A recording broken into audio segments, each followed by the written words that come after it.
नमस्कार, मी अनिस मोमीन. आपण पाहत आहात A1 एक्सप्रेस मीडिया प्रेझेंट तेज वार्ता न्यूज अँड एंटरटेनमेंट.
जिल्हा उपप्रमुख भाऊसाहेब जिल्हा पटेल या ठिकाणी उपस्थित असणारे हरिभक्त परायण वनवे महाराज, आरटी दूध संघाचे चेअरमन संजयजी गाडवे साहेब, कल्याणरावजी काकडे साहेब, किनी असेल, बेलगाव असेल, वेताळवाडी असेल, गौरवाडी असेल, या सर्व परिसरामध्ये एक 11वी 12वीच्या विद्यार्थ्यांना या ठिकाणी कॉलेजची खऱ्या अर्थानं खूप मोठी आवश्यकता या ठिकाणी होती. आज आपण पाहतो की या परिसरातील विद्यार्थ्यांना संस्था श्री संत भगवान बाबा ज्युनियर कॉलेज या ज्युनियर महाविद्यालयाचे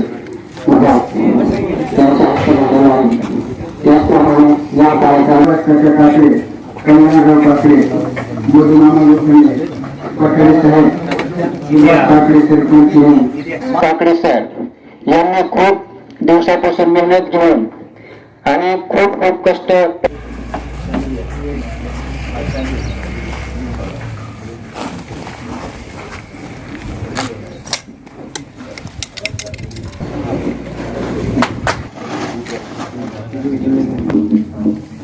वाट पाडली मी कधीच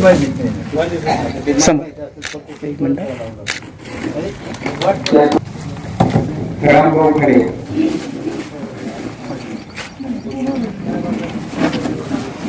यांचे सुपुत्र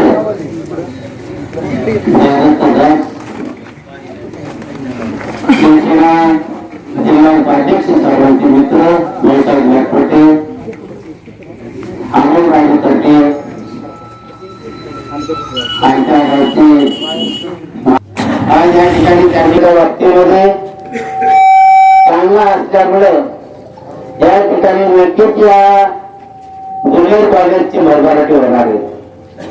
मला पण एक गोष्ट महत्वाची आहे की या संस्थेच्या पदाधिकारी यांनी एक चांगल्या प्रतीच्या शिक्षकाची निवड केली पाहिजे आणि विद्यार्थी जमा करायला त्यांना थोडा प्रयत्न करावा लागला, कारण की एक परंपरा आहे. ज्यावेळेस या ठिकाणी हायस्कूल उभा केलं त्यावेळेस अनेक बेंचीमधून काही मुलं या ठिकाणी विनंती करून आणावं लागली. काही आम्ही दाखवून त्यांना या ठिकाणी आणलं गेलं, पालकांना विश्वासात घ्यावं लागलं आणि आज खऱ्या अर्थाने फार मोठी भरभराटी त्या हायस्कूलची या ठिकाणी झालेली आहे. तेव्हा आपलं कॉलेज जे आहे जुन्या कॉलेजच्या लोकार्पण प्रसंगी या ठिकाणी उपस्थित असलेले आमचे भाचे जुने भारतवर्ष या ठिकाणी उपस्थित असलेले हरिभक्त परायण महाराज, युवा नेते रामभाऊ खरे, अमोलराजे तर्फे या ठिकाणी उपस्थित असलेले चेअरमन संजय गाडवे साहेब जे आहे ही सुद्धा नारायणला मी गेली होती किंवा नारायण किंवा गावामध्ये ज्युनियर कॉलेज नाहीये, इथे उपयोग बसवले जातात हॉस्टेलला आणि अक्षरशः एसटी मध्ये बसायचं लागत असते, इतकी गर्दी असते की कॉलेज सुरू केलं पाहिजे. त्याने ती तात्काळ सूचना अंमलात आणली आणि नारायणनी आणि बिनावरांचा म्हटलं तर जून जातं 3 वर्षात ग्रँड होतं, परंतु आता शासनाचं धोरण असं आहे की ग्रँड नाही, स्वयं अर्थशाही म्हणजे सगळ्या संस्थेनेच खर्च करायचा. मग चांगल्या प्रतीचे जर ते 2-3 कोटी रुपयाचं टर्नओव्हर होतं आणि ते अर्थकारण वाढत चालतं. आजच्या परिस्थितीमध्ये ग्रामीण भागामध्ये जर मुलांना शिक्षण घ्यायचं म्हणलं तर त्याला उच्च प्रतीचे प्राध्यापक लागतील आणि तरी जसं जसं काळ बदलतो तसं तसे याच्यामध्ये गव्हर्नमेंट त्याची पॉलिसी सुद्धा बदलतं. तर काही पैसे तो शिक्षकावर आणि शिकवण्यावर खर्च करतो. तर आपल्याला इथं सुरुवातीला इन्व्हेस्ट करणे आणि नंतर विद्यार्थ्यांच्या गुणवत्तेच्या माध्यमातून ते पैसे वसूल करणे आहे. कारण पोरं जर शिकले आणि पोरं जर इथून सक्सेस झाले तर ते 100% तुमचे पैसे काढावेच लागतील आणि त्या पद्धतीने आपण प्रयत्न करावा, करण्याचं आपण मार्गदर्शन घ्यावं अशा पद्धतीने आपल्याला सूचना करतो. तुमच्या नवीन कॉलेजला शुभेच्छा देतो. या ठिकाणी थांबतो. प्रसंगी त्यांच्या शुभ हस्ते हे उद्घाटन थोडं असं आदरणीय राणा, त्याचबरोबर उपस्थित हरिभक्तपरायण बर्वे महाराज, शिवसेनेचे जिल्ह्याचे उपप्रमुख आदरणीय पावसाळी डॉक्टर साहेब, बीड जिल्हा नियोजन समितीचे सदस्य, आमचे मित्र आदरणीय मंडळी साहेब, त्याचबरोबर उपस्थित रामभाऊ खडे, आष्टी तालुका दूध संघाचे चेअरमन आदरणीय संजयजी गाडवे साहेब, माझे सर्व तरुण मित्रांनो, आज खऱ्या अर्थानं या परिसरामध्ये एक ज्युनियर कॉलेजची खऱ्या अर्थाने एक आवश्यकता निर्माण झाली असताना आज आपल्या या तिन्ही परिसरामध्ये ज्युनियर कॉलेजची वास्तू निर्माण झाली. त्याच्यामध्ये आपण अलीकडच्या काळामध्ये आपण पाहिलं असेल तर या ग्रामीण भागातील शिक्षण पद्धतीमध्ये इथून मागच्या काळामध्ये आपल्या जिल्हा परिषदच्या ज्या शाळा असतात त्याच्यामध्ये अलीकडच्या काळामध्ये चढाव लागली, स्पर्धा निर्माण झाली आणि खऱ्या अर्थानं गुणवत्तेच्या बाबतीमध्ये अथक परिश्रम घेऊन चांगल्या पद्धतीनं शिक्षण देण्याचं काम आपल्या भागातील शिक्षक मंडळी त्या ठिकाणी करतात. असं पाहायला गेलं तर 1ली ते 10वी जिल्हा परिषद शाळेमध्ये शिक्षण घेतल्यानंतर आपल्या ह्या परिसरातल्या विद्यार्थ्यांना उच्च शिक्षण घेण्यासाठी तालुका ठिकाणी त्या ठिकाणी जावं लागेल. बऱ्याचशा खेड्यापाड्यातनं आपण परिस्थिती पाहतो, धानोरा असेल, कडा असेल, आष्टी असेल, मोठ्या प्रमाणावरती एसटी बसेसमध्ये सकाळी यावं लागतं आणि शिक्षण त्या ठिकाणी घेण्याचा प्रामाणिक प्रयत्न माझे तरुण विद्यार्थी मित्र त्या ठिकाणी भागामध्ये. आता तसं पाहायला गेलं तर मी 10वी मध्ये असताना क्लासमध्ये काहीतरी 50-55 मुलं मुली होती सगळे. तर त्यामध्ये 54 जे होते ते सर्व ब्राह्मण समाजाची होती. आणि हे वनवे कुटुंबाकडे समाजाचा पाहण्याचा दृष्टिकोन हा चांगला आहे.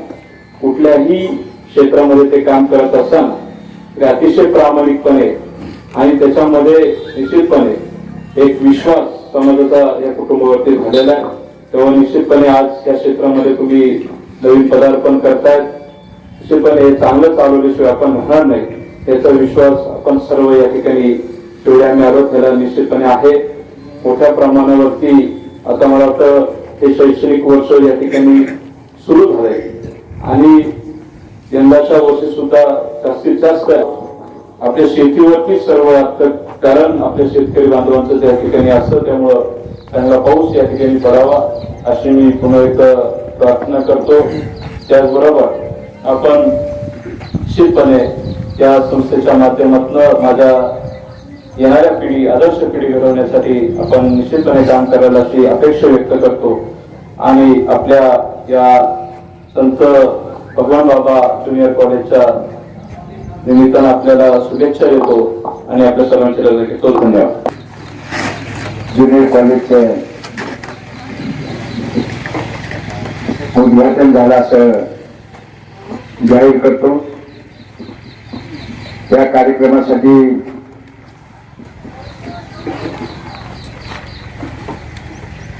प्रमुख पाहुणे जयलोकची प्लस शिवसेनेचे उपाध्यक्ष अनेक सूचना शहादेवला निर्णय केलेले आहेत. शहादेवचे वडील परंतु त्यांना सगळ्या गोष्टीची हौस होती, पण शिक्षण नसल्यामुळे ते या क्षेत्राकडे काही वळलेले नाहीत. त्यांची मुलं वळलेली आहेत. या परिसरामध्ये खऱ्या अर्थाने हे गाव डोंगरी विकासमध्ये येत नसेल, नाही तर अजून हे डोंगरी याच्यात जर हे गावाला असतं ते कॉलेज अजून बी फायदा झाला असता. कारण या परिसरामध्ये हे ज्युनियर कॉलेज होणं काळाची गरज होती आणि ती पाण्याच्या रूपाने या ठिकाणी तिची सुरुवात झालेली आहे. तेव्हा सुभाषराव खरं तुम्ही लक्ष दिलं पाहिजे. शेजारच्या गावामध्ये जाऊन मुलं मिळवली पाहिजे. आणि या परिसरामध्ये भाऊ तशी लोक पूर्वीच्या काळात डॉक्टर झालेले आहेत, इंजिनियर झालेले आहेत, PSI झालेले आहेत. म्हणून ते बेलगाव असो, हिनी असो किंवा भावी असो, तसा या डोंगराच्या मानाने बुद्धिहांक तुमच्या इतका चांगला आहे. आणि म्हणून भाऊनी ह्या सगळ्यांनी जर लक्ष दिलं तर हे ज्युनियर कॉलेज निश्चित चांगलं चालेल. आणि सगळ्यांनी जी सूचना केलेली आहे टीचर चांगलं असणं गरजेचं आहे. टीचिंग ते त्याला स्वार्थ नाही. अनेक संस्था अशा निघाल्या की 10 लाख त्या कोटाचे घेतले, अजून ते परमानंट नाही. तर असं काय या परिसरातील लोक निश्चित या ज्युनियर कॉलेजमध्ये येतील. पण सुरुवातीला थोडं त्रासदायक आहे. मुलं गोळा करणे, तेवढी स्ट्रेंथ होणे, ह्या सगळ्या गोष्टी ते या परिसरातील जी चांगलं चालेल. कारण नावात भगवान आहे आणि निश्चित भगवान बाबा यांना ही ताकद देईल अशी बाबांकडे सर्वांच्या वतीने मी अशा त्यांना मी माझ्या सदिच्छा देतो आणि या ठिकाणी थांबतो.